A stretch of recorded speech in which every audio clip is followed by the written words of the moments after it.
Have you got an old family photo? Do you actually even know who's in that family photo? Maybe you do. But let me ask you, are you missing the clues in the background of that photograph? Well, in this video, I'm going to be letting you have a peek over my shoulder as I analyze a few of my family photographs where I'm really looking at pulling the clues from the backgrounds of that family photo.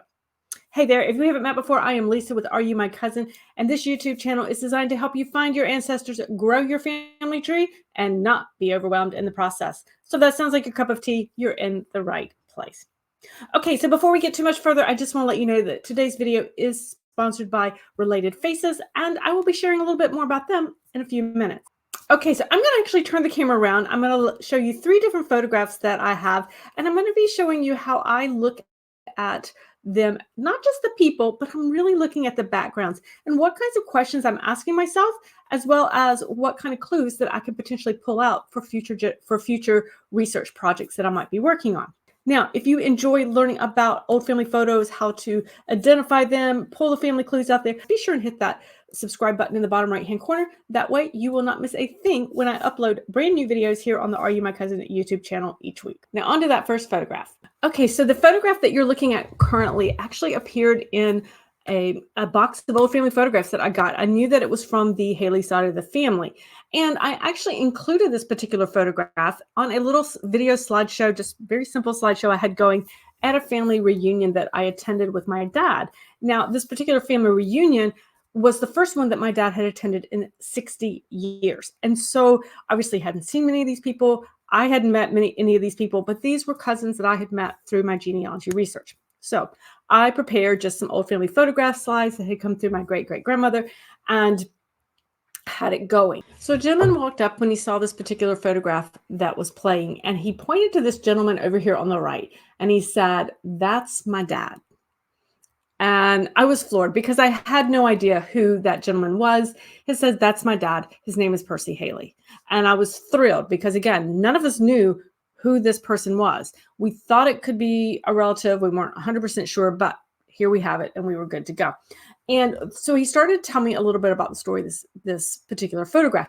It is actually was some type of promotional type of photograph. I have since seen this photograph in other things promoting some of the historic Halifax County, Virginia area. Now, what this is the Clarkton Bridge. It is actually a historic bridge. It is located it crosses the Stanton River near Nathalie in Halifax County, Virginia, also the Brookneal area as well. And it was built in 1902. It is what is called a Pratt Truss Bridge.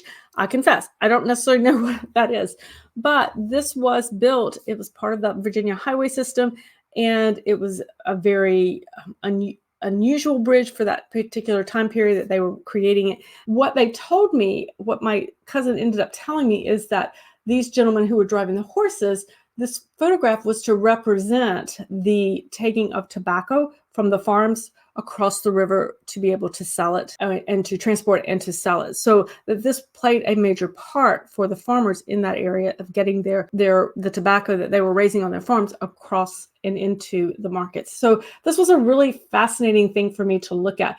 Not only was it had an interesting story behind who was over here, but it gave me an idea and a history of what was going on in that area. This was an area with some large farms, some small farms. A lot of tobacco was being raised in this area, a crop that was easy to raise. And so this was the bridge. So it's an interesting piece of history that we found tucked into the family photos. Now, today's video is sponsored by Related Faces. They are a new on the scene genealogy tool designed to help identify those individuals in your old family photographs. Now, I am still on a mission to get all of my unknown family photographs identified, and Related Faces is going to make that easier. I'm excited by Related Faces' use of artificial intelligence, or AI, to help put names to those faces in those photographs. It's one more tool in my genealogy research toolbox that I can use to tell the stories of my ancestors. The system is easy to use. You simply upload your photograph to the Related Faces system and add any details about that particular photograph that you might know. And well, if you don't know any details about that photograph, that's okay too. Then you sit back and you wait. And while you're waiting, Related Faces system is using their proprietary technology to compare the faces in your photographs that you've uploaded to every other photograph in their database, including the photographs at the Library of Congress. And then they return your results to see if there's a match. Check it out for yourself with the free 14-day trial over at relatedfaces.com. Now, this next photograph is really kind of an interesting little photograph. Granted, it is not a great photograph, shall we say, as far as a quality standpoint is. It's a little out of focus. The colors aren't right. It's the composition is kind of off. I will never say that my ancestors were fabulous photographers because I'm not necessarily one either. But these types of photographs are so precious, and I just think they are wonderful to look at. So what am I looking at this? Now, I do know that this was taken in Halifax County, Virginia. I do know that these are some of my Haley family cousins. So I do know at least what side of this family is on. But what I'm really looking at here when it comes to a background thing as well, I'm looking at, okay, first of all, let's look at what's happening back here. This is looks fairly flat, which kind of surprised me because I know the area that they lived in. I wasn't expecting it to be flat. It seems to be flat. It looks like I want to say this is like a cornfield kind of at its end of the season type thing. I'm not 100% sure, but I'm actually looking to see, okay, would that be a crop that they would have been growing during that time? So if I'm looking at farm pictures, I'm looking for crops. I'm seeing a lot of dirt. I'm looking at this nice little chicken over here. I don't know. I see a lot of chickens in my family photographs. They raise chickens certainly for eggs and eventually the stew pot, I'm sure. Take a look at the woman over here on the right. So look for people on the edges, guys. I don't know who she is, but she's got a sun hat on. I'm looking at these kids. They're barefooted. Probably the corn is kind of at the end of the season. We're looking at summertime here, I think, obviously, and looking at the way they're dressed. So I'm looking to see kind of perhaps what they might have been wearing, who might have been in that particular photograph. I'm also looking at the kids, and I think it's really kind of cute. They're holding the little baby there, and that child looks so ill at ease, right? So they took a kitchen chair, they put it up there. Little boy's holding the kid, the baby, he looks to be the oldest, and I'm looking at them. They're barefooted. They're like, they're staring at the sun. You can see the squints on their faces, and they're probably thinking, when is this going to be over with? So what am I seeing here? I'm seeing a farming family, obviously. I'm seeing, it's hot there. They have crops, that looks to me, even though it's black and white or kind of, almost not really sepia tone, but grays, it looks very dry to me there. And it makes me wonder, could there have been some issues going on there? So it gives me an appreciation perhaps for what farm life might have been like for these kids. I would probably explore that a little bit more. Particularly, these are young children. These are 5 young children. And I'm thinking, wow, what could that have been like for her? And I would probably try to explore to see who that might be on the right-hand side. I may or may not be able to figure that out, but I could at least try. Now, this is a nice little gem of a photograph, and I was able to get this couple identified. I do know who they are. They do know they are part of my Richardson side of the family. And it was the kind of thing that when I first looked at them, it took me a while to get this particular photograph identified, but because I work with family photos so much, I was able to look at the woman and I was able to recognize the shape of her face and her features that pointed to that Richardson side of my family. And then I was able to reach out to some of the cousins there, and we're able to get this accurately identified. So this was a really kind of a fun way. It was one of my first ones that I got done. But then once I kind of got over that initial who's in the picture, I started looking at it. I'm like, what does this picture tell me about this couple? And so first of all, I can date it because the license plate is actually 1918 when I blew it up. So I was able to see that. But they have a car.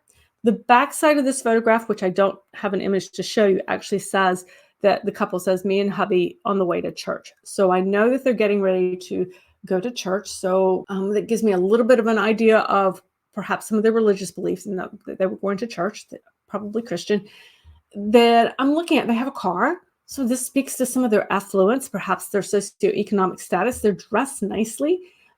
He's got an overcoat hanging there on the car as well. They look very, dressed and ready to go. So that's a nice thing to see there as well. And then I'm kind of looking behind them. All right. So the license plate that said it was 1918 also tells me they were in Washington State. Okay. So that's an interesting piece of the puzzle because at the time I was trying to figure out who they were, I didn't know anybody in Washington State. I didn't know any relatives from Washington State or ancestors who would have been there. This was not a family that typically went or migrated very far, at least my particular line. So when I saw that, it got me to exploring And I did find this is she's cousin, the one cousin of my great grandmother who did marry and go west. So they did, and they landed in Washington. And so I can look behind them and I can see, okay, they have the trees, the shade trees. I can see it's very, very flat. Looks like you could probably see forever there. So it gives me an idea of where they were living.